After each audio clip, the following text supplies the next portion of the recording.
Hi, Luminaires. How is everybody doing today? It's Friday. At least it's Friday when we're recording this. My name is Jamie Butler. I'm the Everyday Medium, and welcome to my channel. Here on Fridays, we like to come and have a conversation.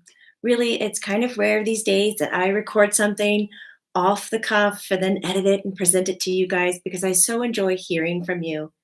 If you're here, please put your fingers to the chat board. I'd like to say hi to you and to get your thoughts on this. Also, I would like to know if you can hear me because I'm having technical difficulties these days. And so if you can hear me, let me know. Hi, Trudy. Hi, Christy. Today, we are doing our chat thread with subscribers only. And thank you so much for helping us grow to over 20,000 strong in our Luminaire community. Luminaire simply just means one who shines light. And as we're going to talk about today, we're all made of that light. We're all made of energy. We're going to get into discussing how does remote healing work? What's the science behind it? How do you talk to your family about what you do with energy and how it influences others when we can't necessarily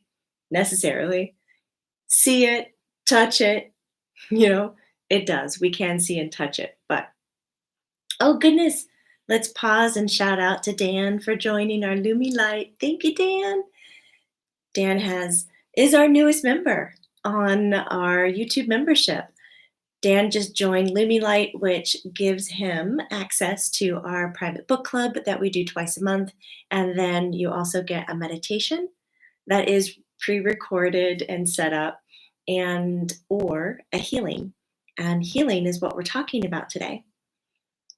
Oh, greetings from Arizona. You are still in Arizona, Dan. I love hearing about that. And I hear Sue from Paradise, Texas. Christy from Palm Coast, Florida. You guys are representing. Have you wanted to know how remote healing works? Let's first talk a little bit about energy. What is energy? It's a loaded question, isn't it? Everything is energy. And when we get into talking about energy, it can be expressed in so many other different terms. Like in China, they call it ki or chi. Japanese call it ki. The term prana is from an Ayurvedic use. In Hebrew, they call the term ruach, which I wish I had more of that pronunciation. In Greece, they call it pneuma. In Egypt, they call it ka. So we have all these different words for energy. Today, we're just going to be using energy. Keep it really plain and simple. And there are different types and styles of energy healing. I guess energy healing kind of came on the map in the 80s when we started to look at describing complementary or alternative healing modalities, especially those that help with clearing out the energetic system, like the chakras, the secondary chakras, clearing out the meridians or the acupressure points or the nadis, which are energy points within the body, and cleaning out the auric field or aura, clearing, cleaning, sweeping, maintaining. All of that is a form of energy healing. There's also some techniques that have come up like Reiki, like pranic healing, and these are energy-based. Now, I'm sure you can think of a list long about complementary and alternative modalities like acupuncture, acupressure, ginseng jiatsu, massage, but all of that is touch therapy. We're talking specifically energetic therapy. With all of that, I'd love to know if you here have experienced energetic therapy, and if so, what was the one that you enjoyed the most? And if you feel very open and confident in sharing today, what was it that you liked so much about it? What did it do for you? I don't think there are enough resources. Now, huge shout out to Gaia Network and to my own network, which has since COVID kind of put on rest, the Lighter Side Network. There are a few kind of areas out there, resources where people can go to and talk about energy healing, talk about what it was for them, and be in a safe space to discuss it. So if you feel confident, I would like for this today be a safe space where you can come to the table. Denise, you Denise is sharing with exclamation marks, massage. But that's more of a touch therapy. I want something that is completely energetic. Oh, well, when she was on massage, her friend came through from the other side, and that was very touching. That was really nice. But what was it about that engagement, that energetic therapy? Because we're trained so much to believe in what we can see and touch and what's in front of us. Do you know when we go to our doctor, we schedule it, we arrive at a certain time, we see the doctor, we engage with the doctor, we get a diagnosis or we get some medication, we get some kind of confirmation or validation that what we're experiencing has been seen before and we know what it is, and therefore we can organize it and you leave a little bit, more seen. And in the energy world, it is not that easy. And I think because it's not that easy, we tend to not discuss it a lot. We unravel away from the conversation because it's a little bit more elusive. Amber's giving a shout out to St. Patrick's Day. Hey, y'all, you got your green on. And Kim is saying Reiki as an energetic healing that she has done, and she has done it on herself. That was something that she liked. So, when we're trained to have more of a visceral 3D response to where we are in time and space, when we evolve more into, and excuse me if I sound a little woo woo, but it's true. When we start getting into this subtle, energetic understanding of our body, because as you know, everything is made of energy. I asked you at the beginning of this video, what is energy? And I told you it was a loaded question, and it is, because everything is made of energy. Oh, I love you guys in this chat thread. Patrine M. Crystal Reiki therapy, you could feel the energy, she says. Even the practitioner, without me saying anything, said, wow, you're really feeling this. And I fell in love with crystals after that. Yes. Doing crystal healing, crystal grids, crystal layouts, that could be completely remote. Elizabeth loves doing energy work on herself. Trudy says Reiki level 2 trained as well as quick pulse, which is, Joe Dunning trained. That's who she trained with. Thank you for sharing that. Kim liked relaxing and feel where the energy is going, which confirms where I feel like I need it. Yes. Shay's just simply saying everything. Energy is everything. It is everything. So, with knowing that it's everything, let's get into some science about that a little bit. And this is where it can either feel a lot of fun or kind of hurt your brain when we start thinking about how energy is everything. Oh, wow. Keep the shares coming. Thank you so much. So, energy is what comprises or makes up everything around us, as we've just said. It permeates the universe, the planets, our earth, every being on it, from plants, animals, humans, to the dirt, the ocean, the water, to plastic, to inanimate, animate objects, human made or organic. This is all energy. And just in that statement right there, knowing that we're all made of energy, we can simply come up with a concept that we are all one. And this all one theory is really important to connect to and understand how that's come to be. And we're going to use some quantum mechanics talk here in a little bit and talk about quantum interconnectedness to support how we're all one and how everything is made of energy. And looking at how everything is energy, I know we come up with objects like this pen, feels very solid. Spoons, I don't know why spoons came to mind, probably because I like to bend them energetically, but spoons, Your computer, your device that you're on right now feels solid as all get out. You can't move through that, right? There's no empty space in that. You can't just squeeze through and weave in and out of it. But the more we blow up what we consider matter, like the phone or the pen, the more we see the void. There is more empty space in between atoms and subparticles and smaller particles within particles than there is actual, well, there's more space than actual matter. And when we start to look deeper and deeper past particles and subparticles, we see the void. Now we have this void that is what we might consider empty. There is a term called gray matter that we could get into, but I might leave that for later.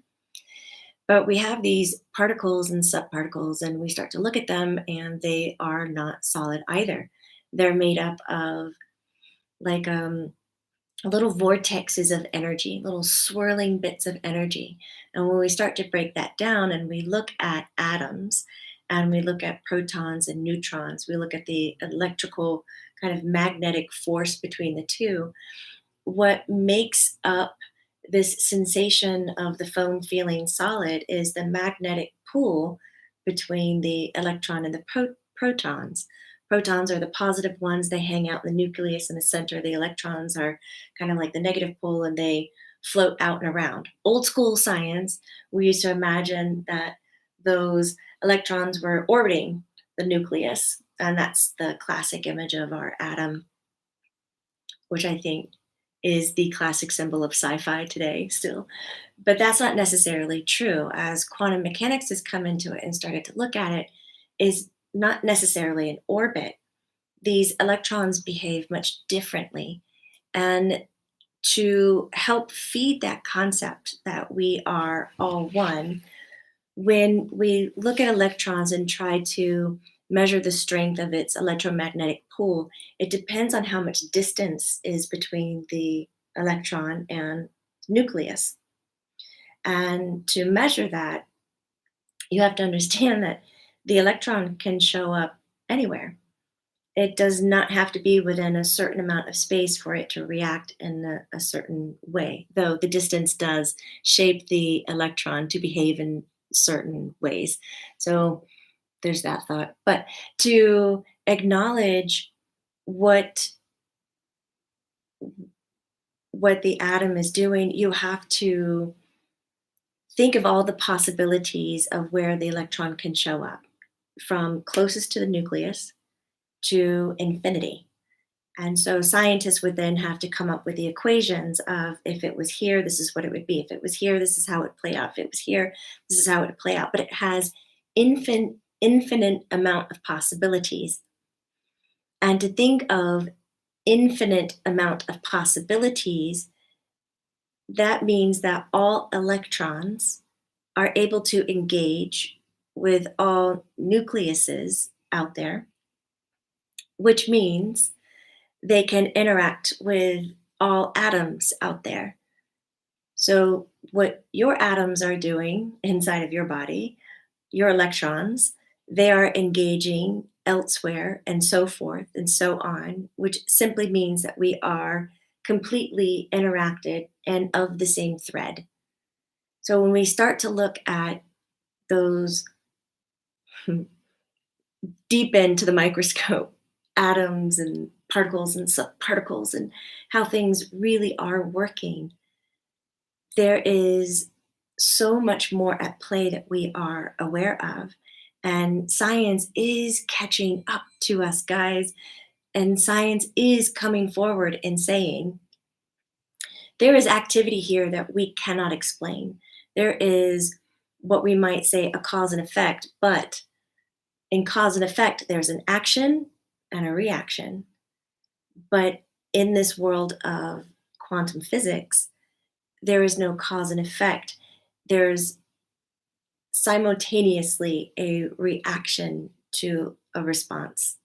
And I don't know what that word is called. So, my scientists, Lumi scientists, please speak up and clarify, because I am not only dumbing down this information and talking about it plainly, it's also where my level of knowledge is. And by far, I am not an expert. I read books and I slow down and I watch videos and I take notes to try to get my head to understand what really is happening because I enjoy looking at the whys of how this works. I don't need to only operate in a faith-based system anymore. I have science sitting there and going, hey, do you want to look at quantum entanglement? Because quantum entanglement really does talk about what's going on with you. Because you have two elementary particles in quantum entanglement, and let's say these two particles come from the same source, the same mother or father, and they are completely separate from each other. Distance has them on opposite sides of the world. But as soon as one receives a stimulus, it immediately reacts as well as its other partner. It reacts, even though nothing stimulated it and there's nothing visible or measurable between those two particles at all. And science is still like, we don't really understand why they're connected, but they respond the same. They have the same effect, which Einstein came to call this the spooky action at a distance. I was like, that is the best scientific term I've ever heard. What's happening here in this distant Reiki session? You're like, oh, as Einstein would call it, it is spooky action at a distance. That's what we're going to do today, some spooky action. Like, sign me up for that. That makes sense to me. Hey, Grimily. I'm so happy that you're here. Shay, it's so freaking amazing. Um, it is. It's amazing to sit and think about. We are so much more than what we acknowledge. We really got so caught up in this 3D world and boxing things in, and it's not how it operates. I love this talk so much, says Amber. I really want to see and understand from Spirit's point of view about how this works. Huh. Maybe we can add some Spirit talk into this. Superposition. Is that what it's called, Patrine? Because that's a great word too. Amora, I definitely need some spooky action. We got to get it in there. What they're calling it now, quantum physics calls it quantum interconnectedness. And David Bohm, quantum physicist, coined that term, the interconnectedness. But there's not necessarily a tight definition of why they react that way. LB says, I've been called spooky many times. Adrian, I heard there are different types of energies, like different colors, different properties. Can you talk about them? Oh, yes, we can. So when we look at, let's just go back to quantum physics, just real for a tight second. When we look at how everything is interconnectedness and interconnected, and how an electron can change its distance to a nucleus and change its relationship and response and how it behaves. That inner thread, oh God, I lost my train of thought. I knew exactly what I wanted to say too. That inner thread of how they connect is going to be important to understand because it transcends time and space. There is no time measured from point of travel for reaction or change. So there is no cause and effect because that there in and of itself suggests that time has transpired from the cause to the reaction. And that's not what we're seeing. It is instantaneous response because it has its own consciousness. That's a big point to understand. It has its own consciousness. And scientists today, quantum physicists, are thinking that when the nucleus cannot be found or discovered, which means observed, because there's this whole theory with, I think it's Neil Bohr's. All these scientists' names are just rock stars, and I can't remember everybody's name. I think it was Neil Bohr's who suggested that if you're not observing the object and when you are not observing the object, then the object has infinite possibilities of existence. But as soon as you observe it, it is fixed into place because it's in relationship with you. And the act of observation, that consciousness within those particles um, react, they respond to it, and then develop what you are looking at, like the computer, the screen, this live stream, the color green, and so forth. So, with that observation, we are influencing how that energy responds. And that has been measured. That to me is pretty incredible. Oh, I had this wonderful quote I wanted to read to you, and I left it in the other room. The other thing quantum physicists think is that when the nucleus is not observed, or electron, my apologies, is not observed or cannot be found, they think that it's jumping dimensions. Do we just pause there because I think that's pretty great? That it's jumping dimensions. And then when it's found or observed or discovered, as they say, it comes back into the dimension that we can react with it because of our observation. And then that begins to set into place what we deem as reality, or as some of us might say, illusionary. Okay, we have this concept. Everything is made of energy. Solid matter is not really solid, it's actually a great void. It's all made of spinning energy like tiny little vortexes. And what feels solid is because of an electromagnetic pull, the strength of that electromagnetic pull. So that bump off that you're getting when you clap your hands together, when you touch a piece of paper, that is because of electromagnetic frequency or relationships. When we get into distant healing, which there are different forms, not just types, but forms of distance healing, like we could be doing a distant healing right now on a screen where you log into a healer and they set up a Zoom call, FaceTime, WhatsApp, whatever it is these days, and you visually see each other, but the healing touch is remote. They are not physically touching your body. They are not physically using an instrument to touch your body. It could also be that they're on the telephone, and therefore we're removing another layer of senses. They cannot see you. It's just audio connection, and they're going to guide you through it. They cannot physically touch you, so that's how we deem that it's remote. It could also be completely remote, where you work with a healer and they say, hey, Friday at 4, I'm going to start your session and I'm going to end at 5. And then you build your trust with that person, and then sure enough, for that 1 hour, they are doing work on you. And then maybe you regroup after that hour and you talk about it. Now, there's different modalities or techniques that you can use in remote healing. Reiki, pranic healing, you guys list some of them, chakra healing, auric healing, crystal healing, some shamanistic healing. How about scalar energy? You guys have used or heard of scalar energy or frequency healing. That can be happening somewhere in California while you're hanging out in Florida. But they've pinned you down and they got your name and they put your name and your essence in it and they focused you on it. And that in and of itself is being sent to you and healed. I keep hitting the microphone. I'm not touching the microphone. Colleen is kindly letting me know that there are some sound effects coming through. Okay, I will try not to touch the table. It sounds like I have an animal in my lap. I wish I had an animal in my lap today. It's very washed out too. I'm on a different computer that doesn't have a good camera. So this is entertaining as well. But do speak up, guys. You're here live with me. If you feel like I can have a better sound or anything of that nature to help out, let me know.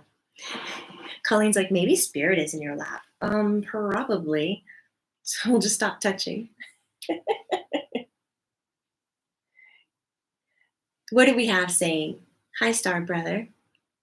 We are in existence, spirits also, but kind of dead out of existence. I don't know exactly where you're coming from, and I would like to hear more on that. So if you could put your fingers back to the keyboard and let me know. A few of you really thought that I had animals on me, but I don't. I don't know why it's doing that. Denise, you had remote scalar healing. How was it, Denise? What did you think about it? So I like to do remote healing. And I have listed, Colleen has helped me. We've picked 3 examples and we've put the links down beneath the video. The first one is a remote Reiki session, and it's 33 minutes of Reiki energy. And it is on a donation basis. So it's anywhere from free up to $30. And so if you want to experience a distance Reiki healing session, guys, it's there. If you're feeling called to it, and I like to say this to anybody who's listening, if you're feeling called or attracted to something, allow yourself to follow through and discover what it is. If you're feeling called to it, you're obviously in relationship to it, means you're in alignment with it. Please discover what it is. Okay, how does this distant healing like work?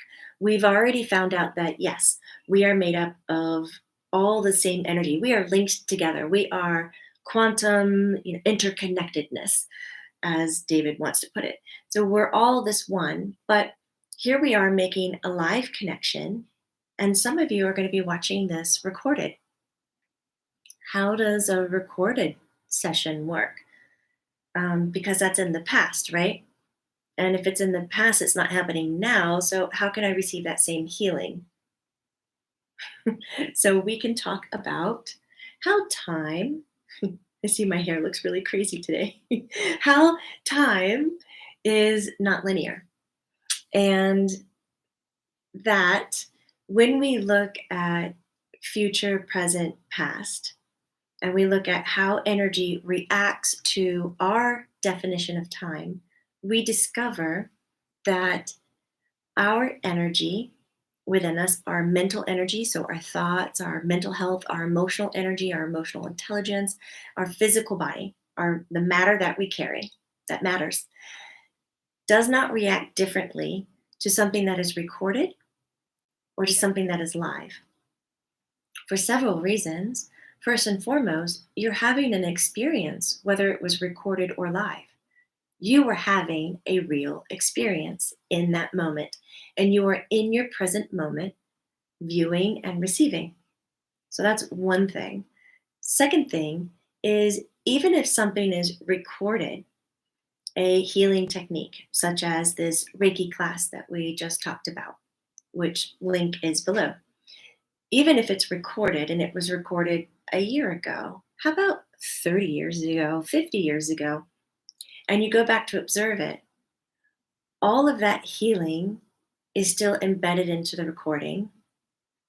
And all of what is said is done in the recording, does it for you in real time. Here's another layer.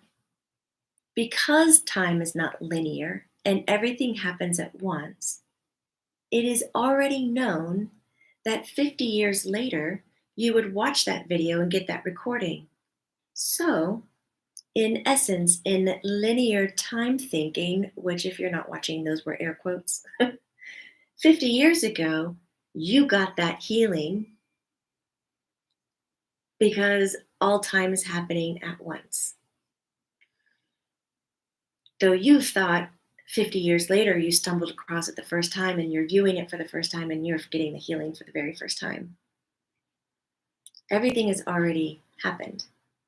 That doesn't mean that everything is fixed and that there's just a destiny and you're some robot and all of this. You do have free will. And maybe part of that was designed in your free will. Thank you, Amber. So I just was reading, this is my most fave topic. So woo-woo and so true. So Danielle Riverin, you're asking a beautiful question. Is it true that everything is happening at the same time, past, present, future, even that we're living in 12 dimensions at the same time? I can speak clearly about the time, and yes, everything is occurring at once. Time is definitely not linear, and there's so many glitches in that belief system that I bet you personally have experienced and have no freaking idea how to talk about it or what to say. And some of those small glitches can look like you have 15 minutes to get to work. Work is 5 minutes away from your house. Therefore, you know you have 10 minutes to get ready. All you have to do is put your shoes on. Great. You go to put your shoes on. You look up, all of a sudden 10 minutes is gone. All I did was one task. It doesn't take 10 minutes. It takes like two. Where are the other 8 minutes? It's sped up. How about you know it takes 5 minutes to get to work, but you only have two. And you're like, oh my God, I'm just going to go with the flow. I'm just going to get in the car and I'm going to arrive when I arrive. But yet when you arrive on time. How was that? It's not like you had all green lights. It was the same journey, but you arrived on time. These small glitches in are just nicking away this whole belief system that time is linear. It's not. As far as us living in 12 dimensions, I don't know if there's an exact number to it, Danielle. If I did, I would really speak confident about it. I do know that as a classic kind of human being, we work really well within the 4 dimensional planes. Fourth dimension being lots of thought and emotion, our dream states and stuff. Fifth dimension, where a lot of this sixth sense ability is happening, communication to the beyond, understanding of more, higher frequency, subtle light energy. I really believe we're working on multiple levels. I just don't know how many. Yes, Danielle. To me, she had the deja vu experience. How's that work? That just shows you time is not linear. You're tapped into something greater that has the information of everything all at once.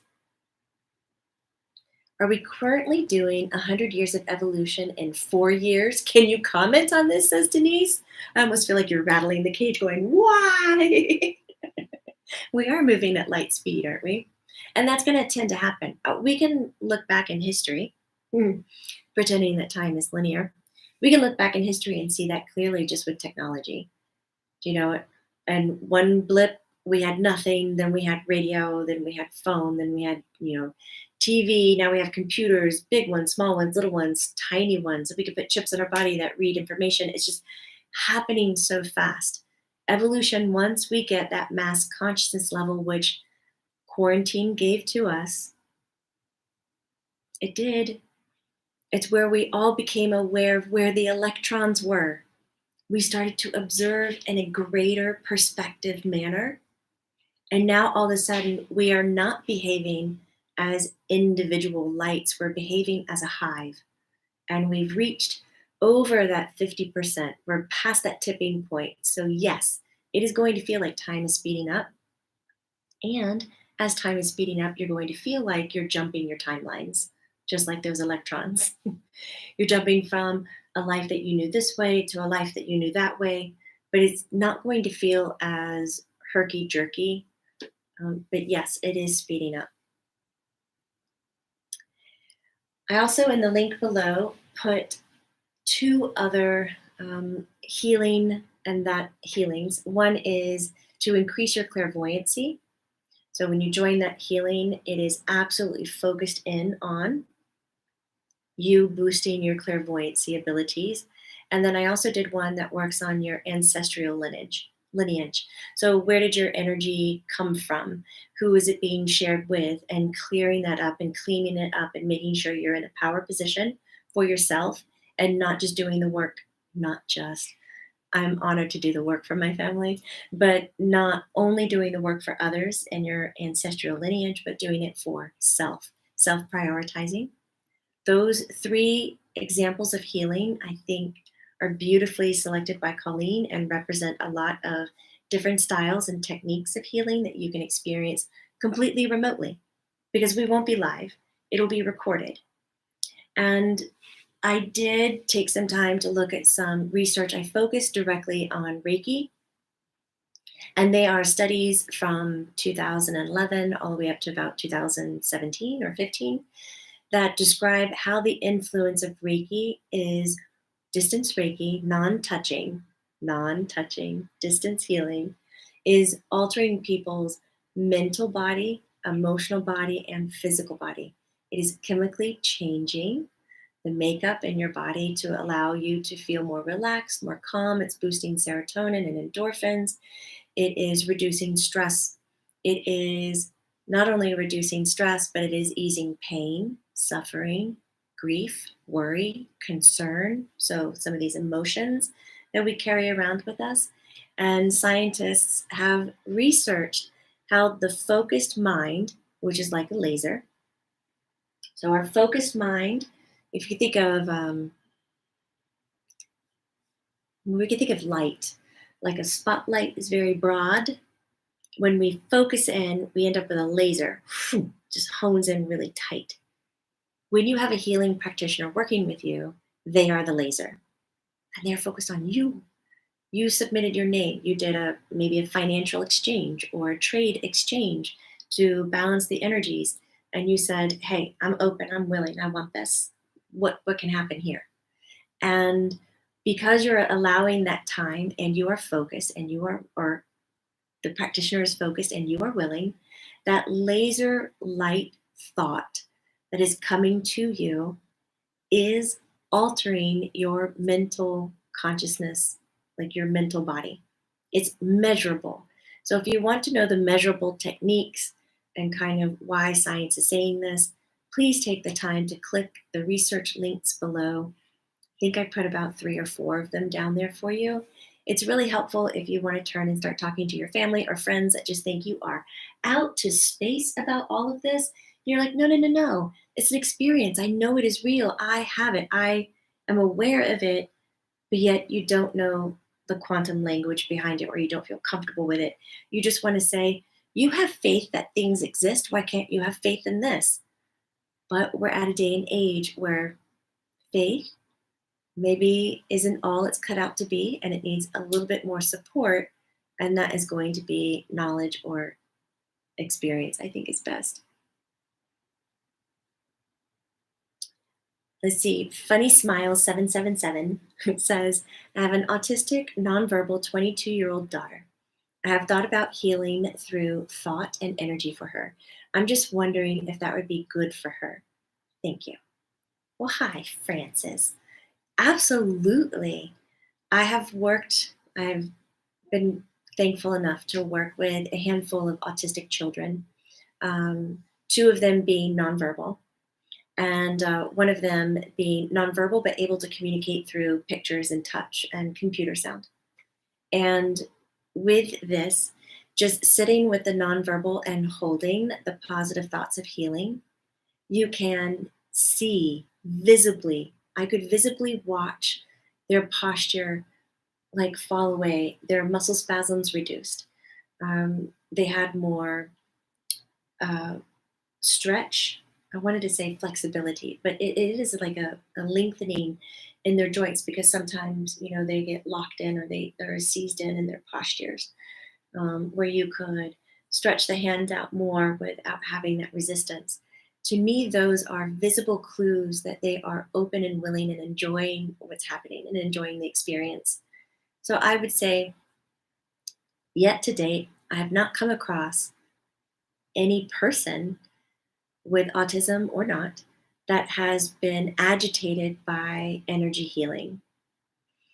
I have had people tell me that's enough. I don't know what you're doing, but I feel that, and I'm unsettled, and that's enough. And that doesn't necessarily mean it's bad. It just means this person is having a new experience and they are uncomfortable with it.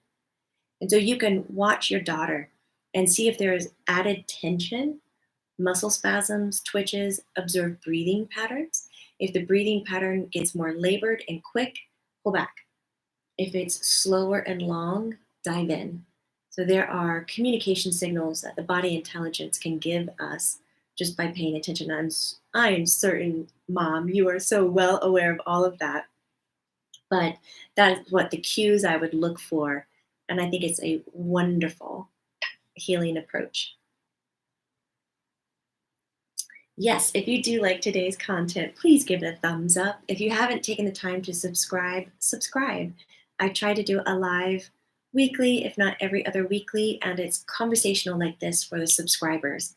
I want to hear from you, and I want to talk with you about, making the woo woo normalized, allowing it to be an everyday use and action for you and not so out of reach.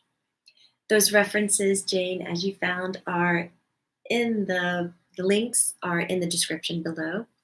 And then the research links are first, and then the 3 healings are right after it that you can click on. People suffering from ADHD or trauma, can it be much difficult to heal, or connect? Asked Danielle. No, level of difficulty is really within the person. It's not based on the kind of trauma. So I'll say it again. The level of difficulty is not based on the trauma, it's based on the relationship the person has with the trauma. Because sometimes we have something that happens to us and we decide that that was an important pivotal moment and we should never let go of it. We allow it to shape and make us who we are. Maybe we felt like we were a fool or we were a victim or we were taken advantage of, and now we don't ever want to be in that position before or again. And so we hold it tightly. And so when somebody comes along and says, I can help you heal that, you go, yeah, I definitely want it healed. Work on it. But here you are gripping it tooth and nail to hold on to it because it's who you are. So there needs to be an understanding of what your relationship is with the trauma, the disease, the illness, the incident, whatever it is. And then understanding that I have a belief system that anything can be healed. Some things I have seen through Reiki healing, which is a hands-off energy healing technique. I have watched bones heal that have been broken in a short amount of time. They've healed. I have seen tumors go away. I have witnessed burns on people's skin, which you cannot touch, dry up and not leave a scar within several days' time, 3rd degree, 4th degree burns. I have watched cancer disappear out of a woman's chest. I have seen quite a bit, actually. And in those experiences, it's helped me develop an understanding of what interconnectedness, focused thought, and channeling frequency through us to give. I'm not the healer, I'm the channel for the energy. You, the receiver, you're the healer. I'm just giving you a bunch of light so that you can take it and use it the way that you want. What I find interesting as well is during remote healings or after remote healing, I've witnessed my clients. I've seen them throughout the 24 hours after getting the healing, and their energy is just how it was tuned during the session for 24 hours. And then I see them the next day and it's different. You see them the next day and it's even more different. They take it and they shape it.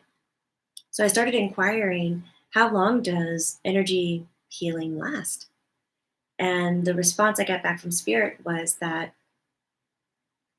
we have a belief system that every day is brand new, right? We have these sayings, oh, don't worry about it, sleep on it, it'll be different in the morning. You have a brand new day, you can be whoever you want to be tomorrow. Just wait until tomorrow. Tomorrow is new. Tomorrow is new. You wake up, it's new. So you get healing on one day, you sleep on it, you wake up and you're new. Energy healing stays very strong for like the first 24 hours. And then after that, it starts to need you to participate in its strength. It needs your perspective. It needs for you to develop a relationship with it to feed its livelihood. If you just think tomorrow is completely a new day and everything is new, so you can't carry anything forward, it's just going to be new the next day, it will actually weaken the healing. So when I have people that have chronic pain, grief, or disease, severe diseases, I'll work on them on a daily basis. So there's no time for a person's perspective or relationship to weaken with the healing is just dosing every day until I get them into a place where they understand their natural ability to heal and their strength. Belief is everything, everything, everything. Oh my God, it's so everything. Do you get better at giving Reiki to yourself, doing it more often? Yes. Or is it getting better, even a thing? Getting better is a thing, Kim. It's a thing because it's a relationship. And just think about when you meet somebody new for the first time, you don't just immediately know what's going on. If you hang out with that person a little bit longer, you get to know them a little bit more. It feels more intimate. You're more bonded. You have more trust, reliability, experience. Yes. Practice and time and in the relationship with it is what's needed. Hi, Susie. I just experienced your remote session for full chakra alignment. Oh, we did that a few days ago. Or was it? Yeah, it was Wednesday. Um, it was beautiful. Thank you. Normally, how many guides would join the remote healing? So, guides on my end, sometimes I have none, no spirit. And then sometimes I have a room of, gosh, 10, 15, 20. Sometimes there's a lot. It feels really packed in. Guides on your end, I would tend to think that anybody in spirit willing to assist you in the healing would want to show up and be there. Shay, you liked the full chakra? It was really lovely. A lot of my virtual classes, channelings, and remote healings, if you like the way that I talk about things and describe, keeping it very conversational, then join me in some of those classes, remote healings, channelings, where I let spirit come through and talk directly to you, either on my learnitlive.com channel. Learn It Live is an educational format or platform that I use for all of those things, or sign up for our YouTube membership here. I have 3 tiers. The bottom tier has our book clubs and either a meditation or healing. Our middle tier has all of that, plus you get a class on the crystals and energies for the month that is happening. So it's very current relative material. And then you also get, oh, we're adding so many new things and I just forgot what it was. You're also going to get another channeled class. That's what it is. You're going to get a channeled class through Spirit. And that topic can be voted on by all of you, or it's something that Spirit will bring to the table. And then our third tier, you get all of that, plus you'll get an hour with me, a Q&A. So if you have your own practice, you can sit and say, hey, what about my Reiki technique? Or I had this experience, or how do I do this in business? Or just to have a leaning ear and maybe some support, some camaraderie out there. And then you also get a Q&A with Spirit where you can ask your questions directly to Spirit. So those are our 3 tiers. And so if you enjoy this kind of chit chat, come and join us. It's sitting there, and I thoroughly love both of my communities on Learn It Live and YouTube. To join YouTube, you can see that on my main YouTube channel. It says join, and we put the link up there.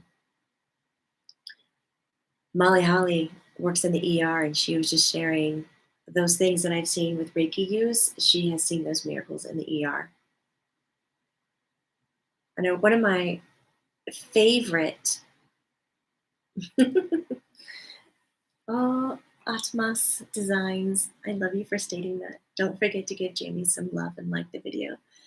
One of my favorite, and this will be the last thing I share. I know I've kept you guys a little bit longer than common, but when I was 29, I'm a woodworker.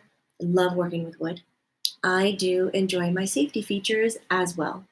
I was building my fence using 2x4 wood, and I had my compound miter saw, which is like a big circular saw, and you pull the arm down to cut the 2x4s. My friend who had showed up a little bit early, I just had one cut to make, so I couldn't see her with my safety goggles, so I took them off and I was like, hey, I just have one cut to make. So I flipped my wood around and I held the bigger piece, And I pulled the saw down because I wanted to talk to my friend. I don't know what I was thinking. You always hold the smaller piece, and I usually put my foot on the other one. Please don't take carpentry advice right now from me because I'm pretty like street carpenter. But I didn't hold the smaller piece, and it took off and it flew into my eye. It made a sound so loud that my neighbors came out and thought it was a car accident and was confused that there were no cars on the street. I'm sitting in the front yard with my hand over my eye because I knew if I let go of it, my eyeball would fall out. So I'm sitting there very calm. My heart's not racing. I'm like, this has happened. And I can't believe I whipped my safety goggles off for one cut. So the two men across the street are doctors. They come over and they're like, Jamie, you've got to let us look at it. And I go, no, I don't think that's a good idea. I think I should just go straight to the hospital. And they kept saying, Jamie, why are you so calm? And I said, well, it's already happened. There's nothing, that I should react to because if I react greatly or if I cry, if I scream, things like that, that's going to add pressure. So I'm just staying calm. They're like, no, you're in shock. And I go, I'm definitely not in shock. I am in pain, but I do believe my eyeball is not in my eye socket. They were like, okay. So they peeled my little hand off of it and looked, and their faces said it all. My hand was quickly back on my eye. They put me in the car, took me to the hospital, Emory, and the doctor came in. Well, they called me Wood Chip at Emory. I had to stay for a little while, guys, and I got a nickname. There was so much blood in my eye. The CAT scan, x-rays couldn't see if there was wood. They thought there was a chunk of wood wedged into it.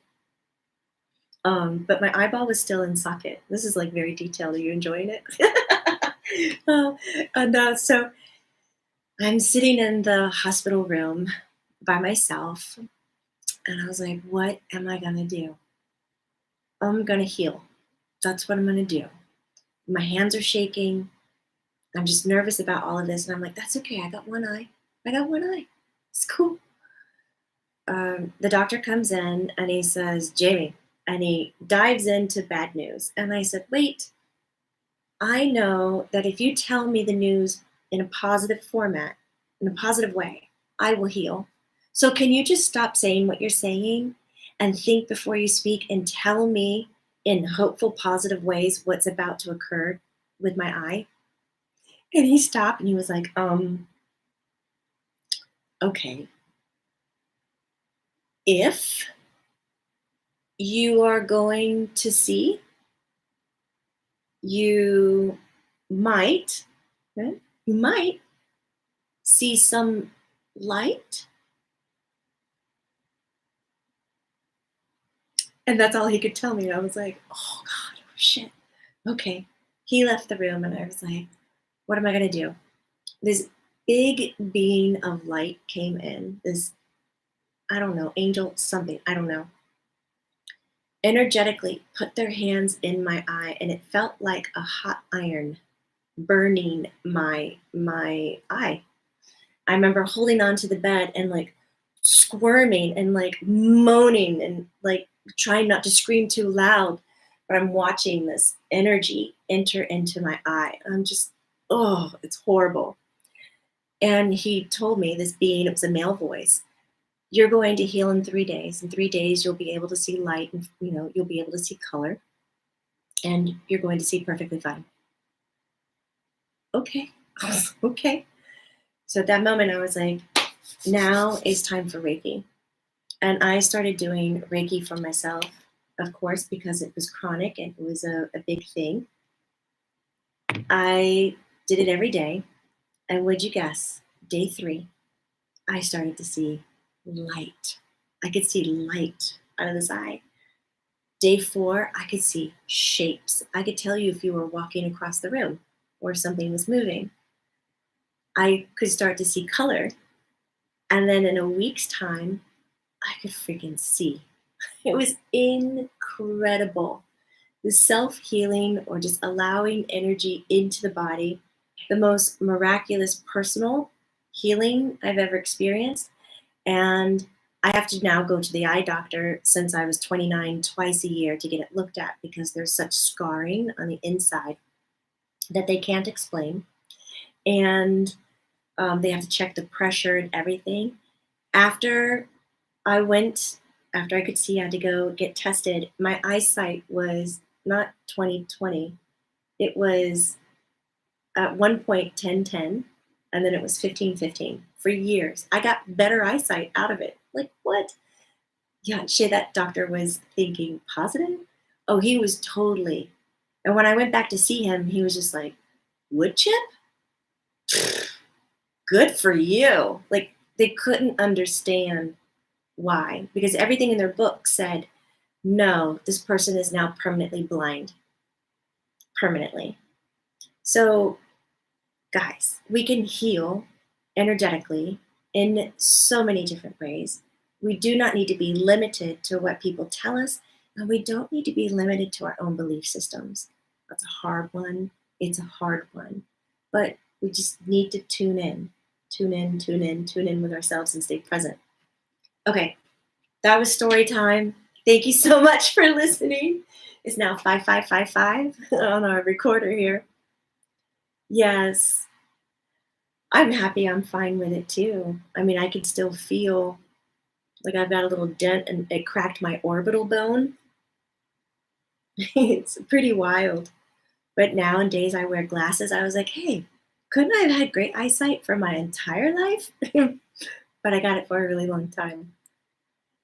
We can do incredible things, guys. If you're curious about energy healing, especially remote healing, just go for it. Stay open. Be willing.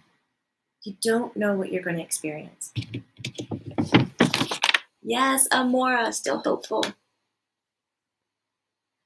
All right, everyone. Thank you so much for being present. I hope you have an incredible rest of your day. Remember, it's not woo woo, it's true, true. And choose happiness. You got a choice every single time you speak up or take an action or take a step. Let's choose that one of happiness, joy, and bliss. And we'll raise the vibrations of not only you, but everybody else on this beautiful planet Earth. Take care, guys. Bye.